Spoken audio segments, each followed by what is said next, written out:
जब हम रसायन विज्ञान की बात करते हैं तो एक बहुत ही महत्वपूर्ण सिद्धांत है जिसे हम द्रव्यमान का संरक्षण का नियम कहते हैं।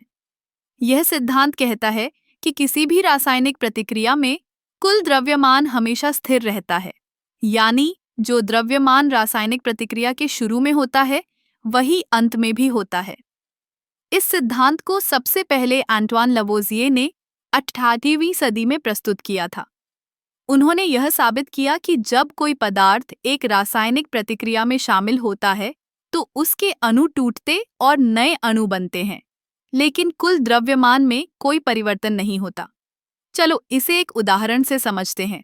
मान लीजिए हम एक बर्तन में 10 ग्राम सोडियम और 10 ग्राम क्लोरीन मिलाते हैं। जब ये दोनों मिलकर सोडियम क्लोराइड बनाते हैं तो हमें एक नया पदार्थ मिलता है, यानी नमक।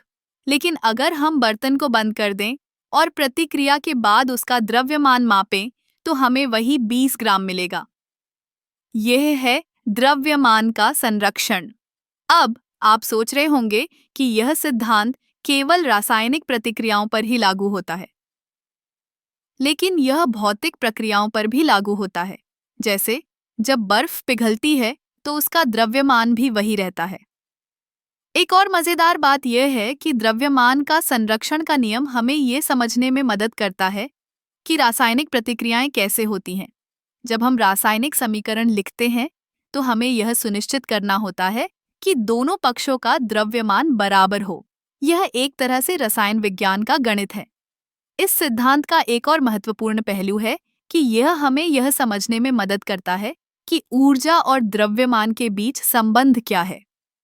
आइंस्टीन के प्रसिद्ध समीकरण EAmC2 के अनुसार द्रव्यमान और ऊर्जा एक दूसरे में परिवर्तित हो सकते हैं, लेकिन कुल द्रव्यमान ऊर्जा हमेशा स्थिर रहता है।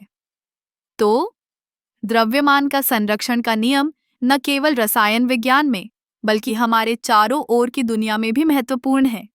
यह हमें यह समझने में मदद करता है कि पदार्थ कैसे बदलते हैं और यह हमारे जीवन के विभिन्न पहलुओं में कैसे लागू होता है। इसलिए अगली बार जब आप रासायनिक प्रतिक्रियाओं के बारे में सोचें तो याद रखें कि द्रव्यमान का संरक्षण का नियम हमेशा हमारे साथ है। यह एक ऐसा सिद्धांत है जो हमें विज्ञान की गहराइयों में ले जाता है और हमें ये समझने में मदद करता है कि हमारे चारों ओर की दुनिया कैसे काम करती है।